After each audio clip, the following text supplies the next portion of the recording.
8 cañones de AR-15 apuntaban directamente a la cabeza de un anciano agricultor de 73 años.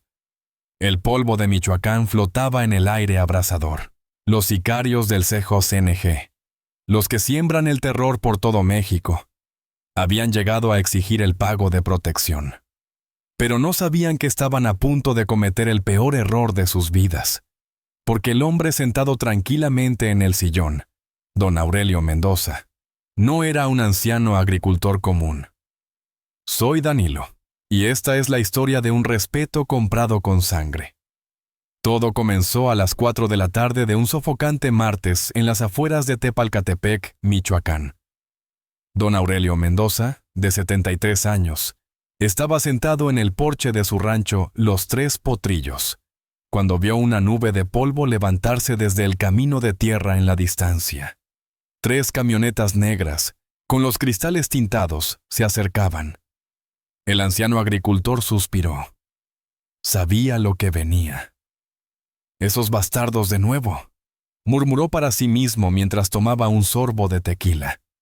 Los vehículos se detuvieron justo delante de la entrada principal. 8 hombres fuertemente armados descendieron rápidamente. Vestían uniformes tácticos negros, chalecos antibalas con las letras CJCNG bordadas en amarillo, y tenían los rostros cubiertos con pasamontañas, llevando rifles AR-15 y AK-47 al hombro. El que parecía ser el líder, un hombre corpulento de unos 35 años, se acercó mientras los demás formaban un semicírculo alrededor de don Aurelio. «Buenas tardes, viejo», dijo el sicario con voz ronca. «Venimos de parte del señor Mencho. Usted ya conoce las leyes aquí. Todas las fincas de la zona deben cooperar con la organización». Don Aurelio no se movió de su sillón. Tomó otro sorbo de tequila y los observó con calma. «¿Y cuánto quiere su patrón?», preguntó con una calma inquietante. 50,000 pesos mensuales. Es la cuota por operar en territorio del CJNG. Con ese dinero, le garantizamos protección. Don Aurelio esbozó una leve sonrisa, apenas perceptible. ¿Protección contra quién?, si se me permite preguntar. El sicario soltó una carcajada burda. Protección contra nosotros mismos, viejo tonto. Si no paga, le destrozamos el rancho, matamos a todo el ganado, y si sigue terco, a su familia también le pasará algo. Los otros sicarios también rieron. Uno de ellos, un joven que no tendría más de 20 años, pateó una maceta con geranios que adornaba la entrada. «Maldito rancho», dijo. «Seguro que ni 50,000 pesos tiene, viejo». Don Aurelio se levantó lentamente de su sillón. Medía alrededor de 1,75 m, y su cuerpo aún era robusto a sus 70 y tantos. Su bigote blanco estaba cuidadosamente recortado, y su sombrero charro ligeramente ladeado. «Pasen», dijo simplemente. «Hablaremos como gente civilizada». Los sicarios se miraron. El líder hizo un gesto con la cabeza y siguieron al anciano al interior del rancho. El comedor era amplio, con vigas de madera en el techo y paredes de ladrillo visto pintado de blanco. Una larga mesa de madera de mezquite ocupaba el centro. Don Aurelio se sentó en la cabecera y señaló las sillas restantes. «Siéntense. ¿Quieren algo de beber? Agua, cerveza». No venimos a socializar, viejo», gruñó el líder, pero aún así se sentó. Los sicarios restantes permanecieron de pie, con las armas en las manos, vigilando atentamente las entradas y ventanas. «María», llamó don Aurelio, «trae tequila para los muchachos». Una mujer de unos 50 años apareció con una bandeja, en la que había vasos y una botella de herradura añejo. Sirvió la bebida con manos temblorosas y se retiró rápidamente. Don Aurelio miró directamente al líder, sin el menor rastro de miedo. No veía a hombres armados, sino a peones controlados por el poder. Y él sabía mejor que nadie que el poder tenía muchas formas, y el más temible a menudo no necesitaba gritar ni exhibir armas. El aire en el comedor se hizo denso, solo el zumbido de una mosca perdida y el suave tintineo de los hielos en los vasos de tequila. Don Aurelio miró directamente al líder, que se hacía llamar el comandante. «Dime, muchacho», comenzó, su voz aún monótona y tranquila. «Dices que trabajas para Nemesio Oseguera. ¿Cuánto tiempo llevas en esto?» «Eso no le incumbe», espetó el comandante, cuya paciencia se agotaba. «Quizás sí, pero bueno», dijo don Aurelio, ignorando la hostilidad. «Déjenme contarles una historia.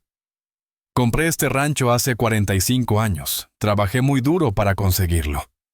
Cada vaca, cada metro de cerca, cada ladrillo de esta casa fue pagado con mi sudor honesto. No me importa su historia, viejo. Queremos 50,000 pesos o empezamos a disparar», interrumpió otro sicario, el mismo joven que había pateado la maceta. Don Aurelio tomó su vaso de tequila y bebió de un trago. Se sirvió otro. ¿Saben algo curioso?, continuó como si no hubiera escuchado la amenaza. «Antes de ser ganadero, yo también estuve en este negocio, en los años 80. Trabajé con gente muy poderosa en Sinaloa. Los hermanos Arellano Félix me conocían muy bien. Miguel Ángel Félix Gallardo fue incluso el padrino de mi hijo».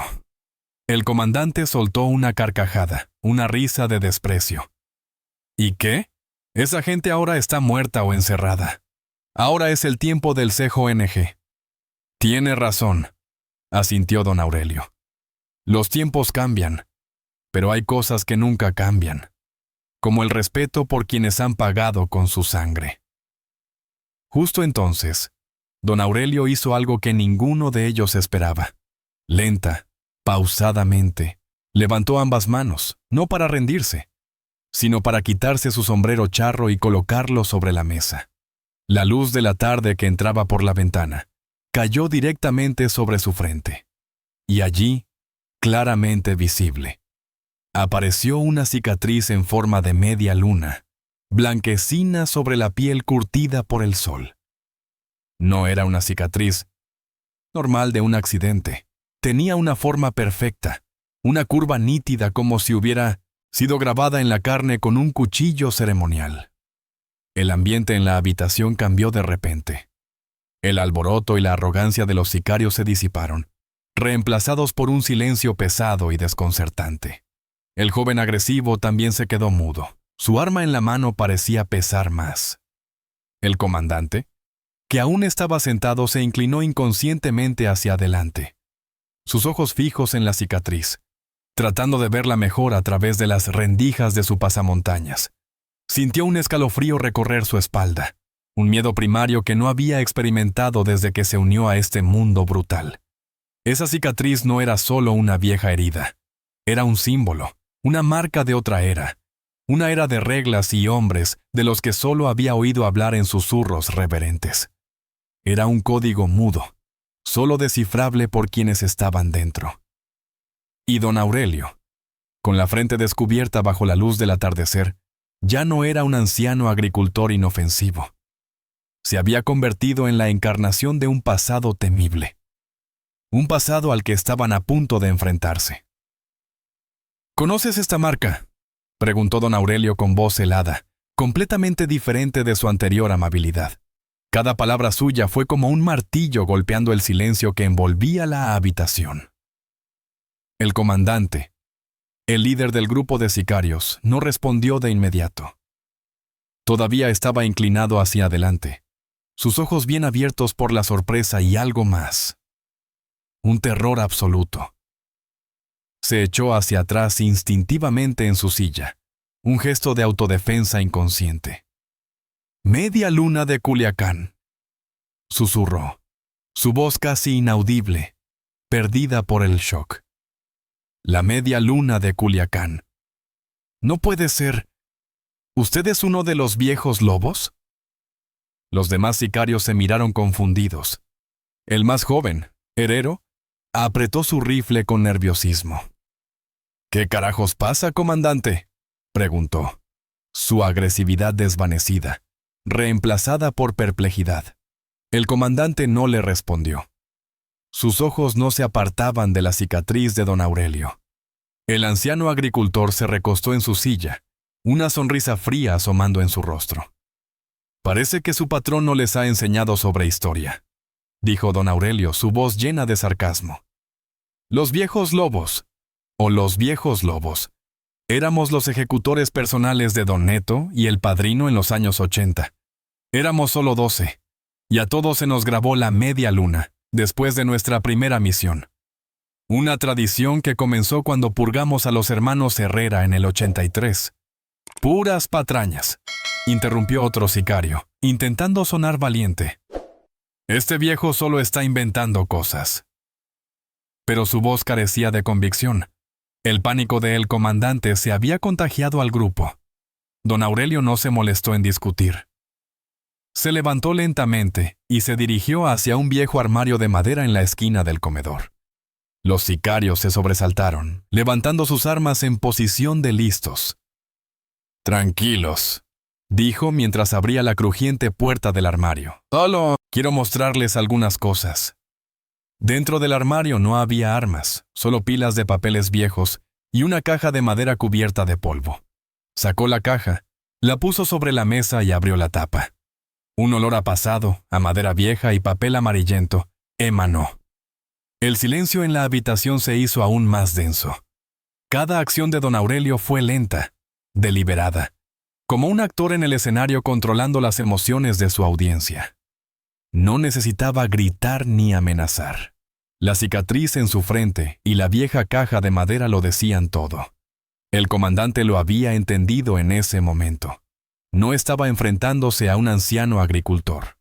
Estaba enfrentándose a una leyenda viviente, un fantasma de la época dorada de los cárteles, una era donde la brutalidad iba de la mano con el honor y las reglas tácitas. Él y su gente no solo habían invadido un rancho, habían llamado a las puertas del infierno y un viejo demonio había respondido. Sabía que, independientemente del resultado de ese día, su vida nunca volvería a ser la misma. Su miedo no era a la muerte, sino a lo que don Aurelio representaba, una fuerza ancestral, profunda y más implacable que cualquier cosa que su generación pudiera imaginar. Don Aurelio sacó con cuidado una fotografía de la caja de madera. La imagen había amarillado con el tiempo, las esquinas estaban gastadas, pero la imagen aún era clara. «Mira esto, muchacho», le dijo al comandante, su tono a la vez de maestro y de juez. Extendió la fotografía. En ella, un grupo de hombres jóvenes posaba frente a una casa de seguridad en Guadalajara. Don Aurelio señaló a uno de ellos. «Este soy yo, a los 28 años. A mi lado está Héctor Luis Palma. Detrás, ese tipo alto es el Cochiloco. Esta foto fue tomada en el 84, 2 días antes del incidente de Camarena». El comandante tomó la fotografía con manos ligeramente temblorosas. La estudió con meticulosidad. La foto era real, no había duda. La calidad, el tipo de papel, todo pertenecía a esa época. El rostro joven de don Aurelio en la foto irradiaba una crueldad y confianza, una versión salvaje del hombre tranquilo que tenía delante. Los nombres mencionados eran leyendas del mundo subterráneo, los fundadores del imperio de la droga moderno. «¿Y qué hace usted aquí?», balbuceó el comandante. «Se supone que los viejos lobos están muertos o en prisión». «Algunos sí», admitió don Aurelio. «Otros, como yo, nos retiramos a tiempo. El padrino nos permitió retirarnos en el 89, antes de que todo se viniera abajo. Compré este rancho con mi parte y desaparecí. He vivido 34 años sin meterme con nadie, hasta hoy». La mirada de don Aurelio se agudizó. Se volvió hacia la caja y sacó un objeto envuelto en un paño de terciopelo rojo desgastado. Desdobló lentamente la tela. La luz del atardecer cayó sobre el objeto, haciéndolo brillar con un destello dorado deslumbrante. Era una Colt 45, chapada en oro y exquisitamente incrustada con diamantes, en la empuñadura. En la parte de marfil de la empuñadura estaba grabado Lobo 7. Esta me la regaló el propio Rafael Caro Quintero. dijo don Aurelio. Su voz se hizo más grave, llevando el peso de los recuerdos. Cada lobo de nosotros tenía una propia, con su número. La mía era la 7. El ambiente en el comedor ahora estaba tenso como la cuerda de una guitarra. Los jóvenes sicarios miraron fijamente el arma dorada, luego a su comandante, esperando órdenes. Pero el comandante se había puesto pálido bajo su máscara. Estas pruebas eran irrefutables. No eran solo historias. Eran reliquias tangibles de un pasado sangriento, un pasado del que don Aurelio era una parte integral. El arma no era solo una herramienta, era una corona, un símbolo de poder y estatus, en un mundo donde solo los más fuertes podían sobrevivir. Que don Aurelio la conservara no era para presumir, sino un recordatorio, tanto para él como para cualquiera que se atreviera a desafiarlo, de que el viejo lobo podría estar retirado, pero sus colmillos aún estaban afilados. El comandante se sintió pequeño y estúpido. Él y su gente habían traído rifles modernos para amenazar a un hombre que poseía una parte de la historia del Hampa. Habían traído una tormenta a un volcán que creían extinguido, pero que ahora mostraba signos de erupción. «Si usted realmente es quien dice ser», comenzó el comandante, su voz temblorosa, tratando de mantener un último vestigio de autoridad. «Si realmente soy quien digo ser», interrumpió don Aurelio. Su voz se endureció. «Entonces sabe que solo necesito hacer una llamada, y en 2 horas, este lugar estará lleno de gente que su patrón Mencho no querrá ver. Veteranos que respetan las viejas reglas. Gente de Sinaloa, de Guadalajara, incluso de Colombia. Porque aunque me haya retirado, nunca me han olvidado». Las palabras de don Aurelio no eran una fanfarronada. Eran una verdad fría, dicha con calma, lo que la hacía aún más aterradora. No amenazaba con matarlos. Amenazaba con desatar una guerra, un conflicto entre la nueva y la vieja guardia. Una guerra que el CJNG, por muy poderoso que fuera, no quería enfrentar. Estaba insinuando una red invisible de conexiones, deudas de gratitud y juramentos de lealtad forjados durante décadas bajo fuego. Era una fuerza que el dinero y las armas de la generación más joven no podían igualar. María, la ama de llaves, entró con más tequila. Al pasar junto a don Aurelio, él le susurró algo al oído. La mujer asintió y se retiró rápidamente, sin expresión alguna en su rostro. La calma de ella, en medio de una habitación llena de asesinos, era también una señal de la lealtad y el coraje que don Aurelio inspiraba en quienes lo rodeaban. «Oiga, comandante». El joven sicario herero ya no pudo soportarlo. «Va a creer las palabras de este viejo. El señor Mencho nos envió a cobrar, y eso es lo que tenemos que hacer». «¡Cállate, herero!», gritó el comandante, su miedo ahora transformado en ira hacia su subalterno. «No sabes con quién te estás metiendo». Sabía que si don Aurelio decía la verdad, abrir fuego aquí no solo sería matar a un viejo, sino firmar su propia sentencia de muerte, y posiblemente encender una sangrienta purga. Don Aurelio sirvió otra ronda de tequila. Sus gestos pausados, como si estuviera recibiendo a viejos amigos y no a extorsionadores. «Escuchen, muchachos», dijo. Su tono se suavizó un poco. «Ya pagué mi cuota de sangre en este negocio. He visto caer a muchos amigos. He matado a más gente de la que quiero recordar. Por eso me fui. Ahora solo quiero vivir mis últimos años en paz, cuidando de mi ganado y bebiendo tequila al atardecer. Pero el CJNG controla este territorio», insistió el comandante, aunque su voz se había debilitado considerablemente. «No podemos simplemente irnos sin el dinero». Don Aurelio asintió, con plena comprensión. «Tiene razón. Los tiempos han cambiado. Ustedes tienen sus órdenes. Lo entiendo». Se levantó y se dirigió hacia la ventana. Afuera, el sol comenzaba a ponerse, tiñendo el cielo de Michoacán de un rojo intenso. La escena era pacífica, en completo contraste con la tensión interior.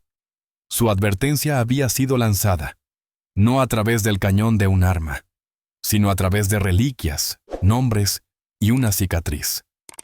Era una advertencia implícita, más profunda y temible que cualquier amenaza directa.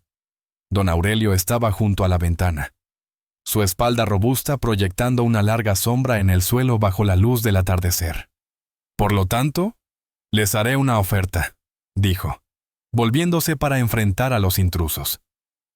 Denme 24 horas, haré un par de llamadas, hablaré con quienes conocen a su patrón. Veremos si se puede llegar a un acuerdo de caballeros, como en los viejos tiempos, cuando todavía había respeto entre las facciones. El comandante vaciló. Esta era una situación que excedía todos sus escenarios de entrenamiento. Sus órdenes eran claras: cobrar o desatar la guerra. Pero frente a un lobo viejo, todas las reglas parecían doblarse. No lo sé, don Aurelio, dijo con incertidumbre. El señor Mencho no es de los que negocian. Todo el mundo negocia cuando la oferta viene de la gente adecuada, respondió don Aurelio con firmeza. ¿O cree que su patrón quiere una guerra con los pocos viejos lobos que quedan? Aunque somos pocos, tenemos conexiones que usted no puede imaginar. Jueces, políticos, oficiales del ejército, gente que nos debe favores de hace décadas. Justo en ese momento, el rugido de motores se escuchó a lo lejos, haciéndose cada vez más fuerte. Los sicarios corrieron inmediatamente hacia las ventanas, armas en mano, listos para el combate. Sus reflejos eran rápidos, pero la tensión y la confusión eran evidentes en cada movimiento. Tranquilos, dijo don Aurelio, su voz inalterada. Es mi gente. 2 camionetas viejas entraron en el patio del rancho y se detuvieron. 6 hombres bajaron desde los vehículos. No vestían uniformes tácticos, ni llevaban rifles modernos. Vestían jeans, camisas de trabajo y botas vaqueras. Pero la forma en que se movían, la forma en que sus ojos escudriñaban la zona, revelaba su verdadera naturaleza. No eran agricultores comunes. Se movían con la eficiencia y disciplina de soldados. Estos son mis trabajadores, explicó don Aurelio, pero su voz llevaba un significado más profundo. También son veteranos. El cholo de allí trabajó para el Azul. Nacho estuvo con los hermanos Beltrán Leiva antes de que se separaran. Son como yo, retirados, gente que solo busca paz. El mensaje era claro. Don Aurelio no estaba solo ni indefenso. Este rancho no era un objetivo fácil, sino una fortaleza custodiada por guerreros curtidos, hombres cuya lealtad hacia él era absoluta. El comandante del CQANG finalmente tomó una decisión. Sabía que continuar con la agresión sería un suicidio. Está bien, don Aurelio, dijo, su voz llena de un respeto renuente. Le daremos 24 horas, pero que quede claro, esto no es debilidad, sino respeto por quien usted fue. Mañana, a esta misma hora, volveremos por una respuesta. Justo, respondió el anciano agricultor. Los sicarios comenzaron a retirarse hacia la puerta. El joven herrero no pudo ocultar su frustración. ¡Qué farsa, comandante! El señor Mencho nos matará por no cumplir la misión. Mencho es un hombre inteligente, replicó el comandante. Por eso llegó a donde está hoy. Sabe cuándo presionar y cuándo esperar. Una vez en la puerta, el comandante se volvió para mirar a don Aurelio. Una cosa más, señor. Si esto es un truco, si mañana usted no está aquí, estaré aquí, interrumpió don Aurelio. Un viejo lobo nunca huye. Morimos donde plantamos nuestra bandera. Los sicarios subieron a sus vehículos y se alejaron a toda velocidad, dejando una nube de polvo. Los hombres de don Aurelio permanecieron de guardia hasta que las luces traseras de los vehículos desaparecieron en la distancia. El acuerdo de 24 horas había sido establecido.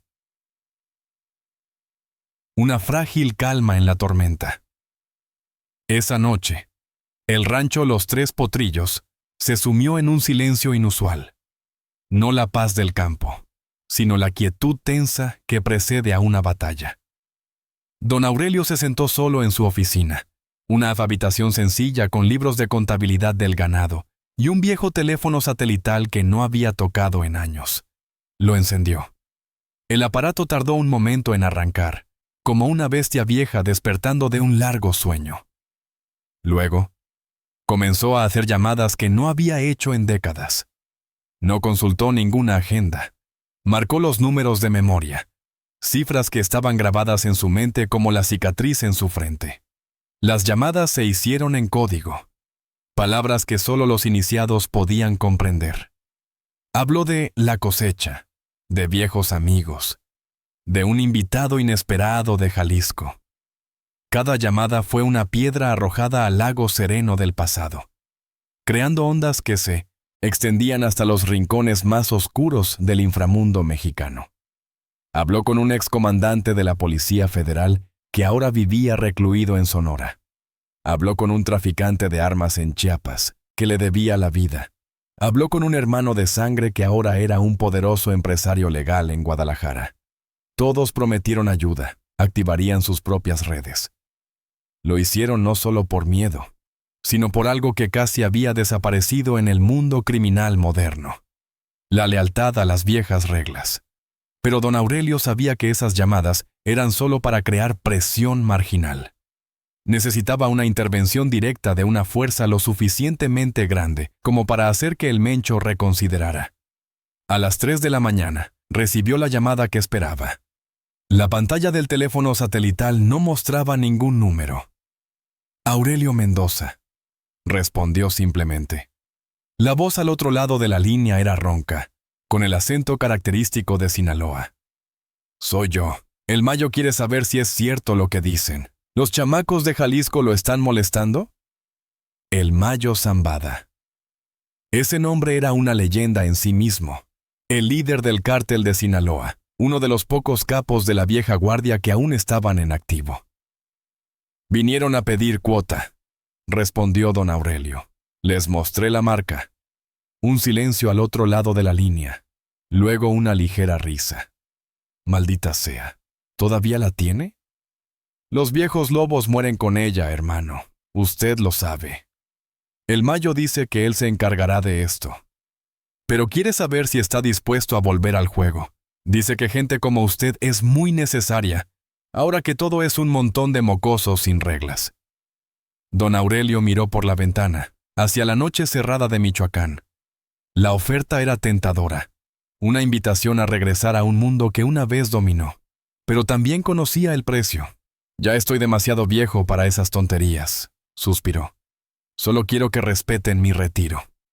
Está bien, el Mayo hablará con quien deba hablar, pero le debemos una. Siempre hay deudas en este negocio, dijo don Aurelio antes de colgar. Permaneció sentado en la oscuridad un buen rato. La llamada había sido exitosa, pero también había abierto una puerta que había intentado mantener cerrada durante más de 30 años.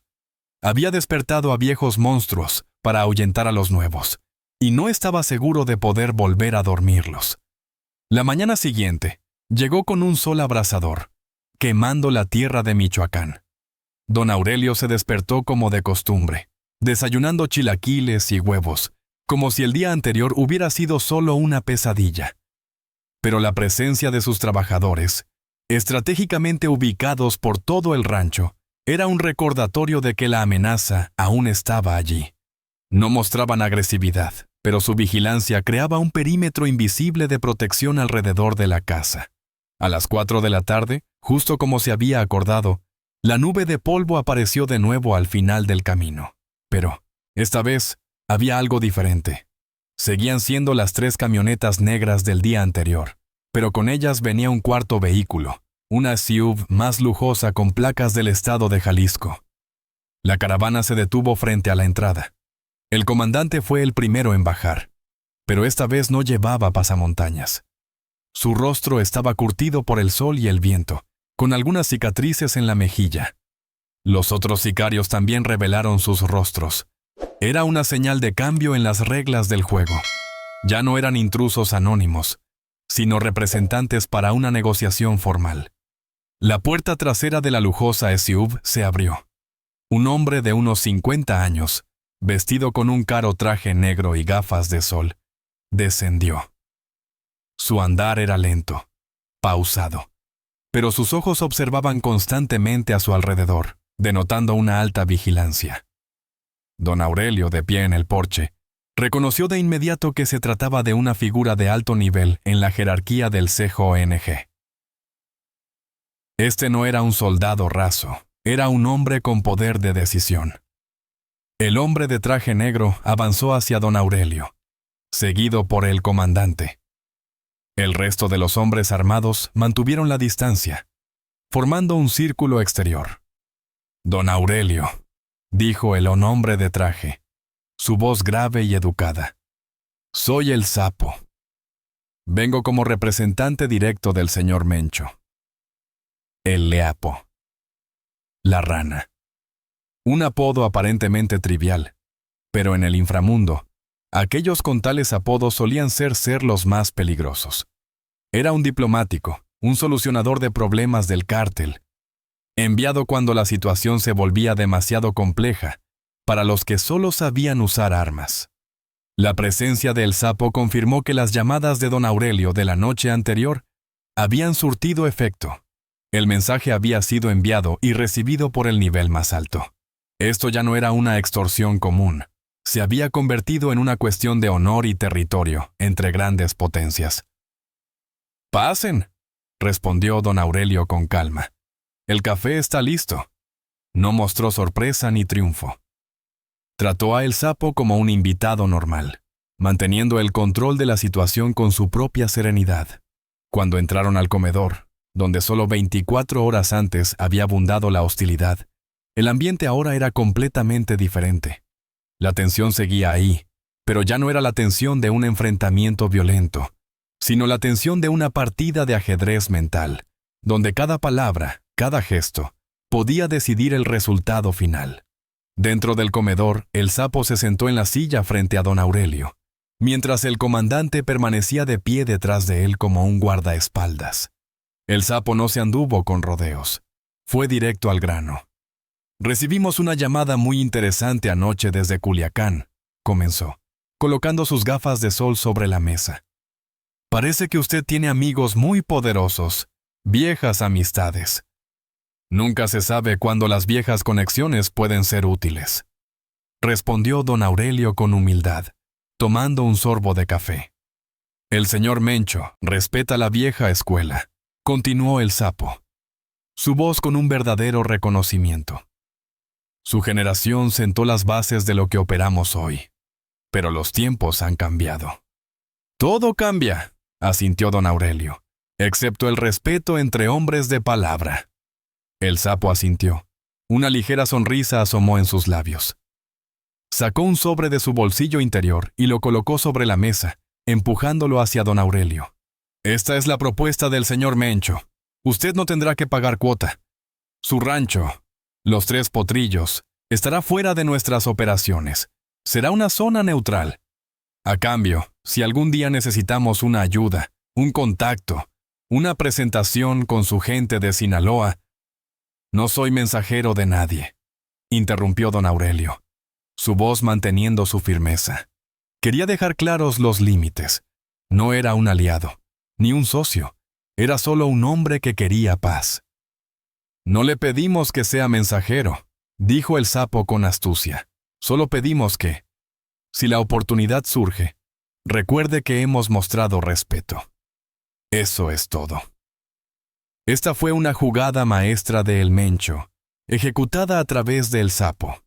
En lugar de confrontar a una leyenda y arriesgarse a encender una guerra innecesaria con el cártel de Sinaloa, había convertido una situación peligrosa en una oportunidad. No solo había apaciguado a don Aurelio, sino que potencialmente había abierto un canal de comunicación con su principal rival a través de un intermediario respetado. Don Aurelio tomó el sobre, pero no lo abrió. Miró directamente a los ojos de El Sapo. ¿Y su gente respetará este acuerdo? El Sapo se volvió para mirar a el comandante, quien inmediatamente inclinó la cabeza. «Mi gente sigue órdenes. Y ahora la orden es clara. El rancho Los Tres Potrillos es territorio neutral. Nadie del CJNG tiene permitido molestarle. El sapo se puso de pie, y los demás lo siguieron. Una cosa más, don Aurelio. El señor Mencho quiere que sepa que esto es una excepción. No hacemos esto con nadie más. Pero los viejos lobos se han ganado su lugar en la historia. Y en este negocio, si no hay respeto por la historia, no hay futuro. Don Aurelio también se puso de pie. Los dos hombres se estrecharon la mano. Fue un apretón de manos firme, de hombres que habían visto demasiada muerte como para temerla. No fue un apretón de manos de amistad, sino de reconocimiento mutuo, un pacto de no agresión construido sobre una base de violencia y poder. Las viejas reglas del juego habían sido aplicadas, y un nuevo respeto había nacido de las cenizas de un enfrentamiento inminente. Cuando las camionetas del CJNG desaparecieron tras la polvareda roja del camino de tierra, una verdadera quietud regresó finalmente al rancho Los Tres Potrillos. Don Aurelio permaneció en el porche, observando hasta que desaparecieron por completo. No sintió triunfo, solo una profunda fatiga. La batalla que había librado durante las últimas 24 horas no fue con armas, sino con recuerdos y reputación, y le había exigido más energía que cualquier tiroteo del pasado. Entró a la casa, sirviéndose un vaso de tequila para la tarde. El cholo, su fiel trabajador, se acercó. ¿Todo bien, patrón? Todo bien, hermano, respondió don Aurelio, dándole una palmada en el hombro. A veces el pasado también sirve para algo, además de atormentarnos. Esa tarde, mientras el sol se ponía sobre las colinas de Michoacán, tiñendo el cielo con vibrantes tonos naranja y púrpura, don Aurelio Mendoza se sentó en el sillón de su porche, el mismo lugar donde 24 horas antes se había enfrentado a los sicarios del cártel más poderoso de México. La escena seguía siendo la misma, pero la sensación era completamente diferente. La tensión se había disipado, dando paso a una paz que había tenido que comprar removiendo su pasado. Sacó el teléfono satelital de su bolsillo. Con dedos viejos pero firmes, borró lentamente cada número que había marcado la noche anterior. Los números de fantasmas, de leyendas, de deudas. Cada pulsación del botón de borrar era un acto definitivo, un adiós a un mundo que había abandonado hacía mucho tiempo. No quería mantener más conexiones. Había utilizado su legado por última vez para proteger su presente, y ahora era el momento de dejarlo descansar. Algunos secretos debían morir con los viejos. A partir de ese día, nadie más molestó al rancho Los Tres Potrillos. La historia del viejo agricultor, que en realidad era un lobo legendario, se susurró en voz baja por toda la tierra caliente. Los jóvenes sicarios no lo entendieron del todo, pero los veteranos, los de la vieja escuela, lo comprendieron perfectamente. Entendieron que en un mundo donde el respeto se ganaba con sangre, don Aurelio había pagado su cuota décadas atrás. Y en el violento mundo de los cárteles mexicanos, a veces solo eso era suficiente para comprar la paz. Don Aurelio continuó con su vida, cuidando su ganado, bebiendo tequila cada tarde y observando el atardecer. La cicatriz en forma de media luna en su frente ya no era el signo de un asesino, sino el símbolo de un superviviente, un hombre que había cruzado el infierno y regresado para encontrar su propio paraíso en la quietud de la zona rural mexicana. Don Aurelio Mendoza. El viejo lobo de Culiacán finalmente encontró la paz no al olvidar el pasado, sino al obligar al presente a respetarlo. El enfrentamiento con el Mencho no fue una guerra, sino una afirmación de que incluso en el mundo más brutal, todavía hay reglas y leyendas que no pueden ser olvidadas. El silencio había regresado al rancho Los Tres Potrillos. Soy Danilo. Si esta historia te ha conmovido, suscríbete y comparte para descubrir más rincones ocultos del poder. Porque a veces, el silencio es más aterrador que cualquier disparo.